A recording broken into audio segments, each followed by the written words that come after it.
ಇಂದು ಪ್ರಧಾನಿ ನರೇಂದ್ರ ಮೋದಿ ಅವರ 75ನೇ ವರ್ಷದ ಜನ್ಮದಿನದ ಹಿನ್ನೆಲೆ ನಮೋ ಹುಟ್ಟುಹಬ್ಬಕ್ಕೆ ಅಭಿಮಾನಿಗಳಿಂದ ಸಮಾಜ ಸೇವೆಯನ್ನು ಮಾಡಲಾಗ್ತಾ ಇದೆ.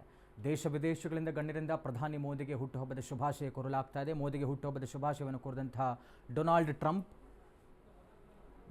ಅವರು ಕರೆ ಮಾಡಿ ಮಾತನಾಡಿದ್ದಾರೆ.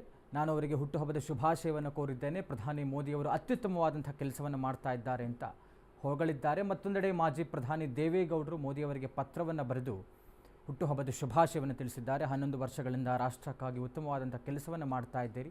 ಭಾರತವನ್ನು ಇನ್ನಷ್ಟು ಎತ್ತರಕ್ಕೆ ಕೊಂಡೊಯ್ಯಲು ದೇವರು ನಿಮಗೆ ಶಕ್ತಿಯನ್ನು ಕೊಡಲಿ, ಭಗವಂತ ಶಕ್ತಿಯನ್ನು ತುಂಬಲಿ ಅನ್ನುವಂಥ ಒಂದು ಆಶಯವನ್ನು ಪ್ರಧಾನಿ ಮೋದಿಯವರ 75ನೇ ಹುಟ್ಟುಹಬ್ಬದ ಸಂಭ್ರಮದಲ್ಲಿ ಗಣ್ಯರೆಲ್ಲರೂ ಕೂಡ ಶುಭಾಶಯಗಳನ್ನು ಪ್ರೀತಿಯಿಂದ ತಿಳಿಸಿದ್ದಾರೆ.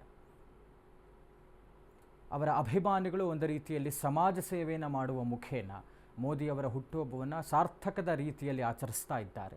ಪ್ರಧಾನಿ ಮೋದಿಯವರಿಗೆ ದೇಶಾದ್ಯಂತ ಒಂದು ರೀತಿಯಲ್ಲಿ ಅವರ ಆಯಸ್ಸು ವೃದ್ಧಿಗಿರಬಹುದು, ಆರೋಗ್ಯಕ್ಕಿರಬಹುದು, ಒಟ್ಟಿನಲ್ಲಿ ಎಲ್ಲವೂ ಕೂಡ ಒಳಿತಾಗಲಿ ಪ್ರಧಾನಿ ಮೋದಿಯವರಿಗೆ ಅಂತ ಪೂಜೆ ಮಾಡುವ ಮುಖೇನ, ದೇವರಿಗೆ ಪ್ರಾರ್ಥನೆ ಮಾಡುವಂಥ ಮುಖೇನ ಮತ್ತು ಸಮಾಜ ಸೇವೆಗಳನ್ನು ಮಾಡುವ ಮುಖಾಂತರ ಪ್ರಧಾನಿ ಮೋದಿಯವರ 75ನೇ ಹುಟ್ಟುಹಬ್ಬವನ್ನು ಸಾರ್ಥಕದ ರೀತಿಯಲ್ಲಿ ಆಚರಿಸ್ತಾ ಇದ್ದಾರೆ.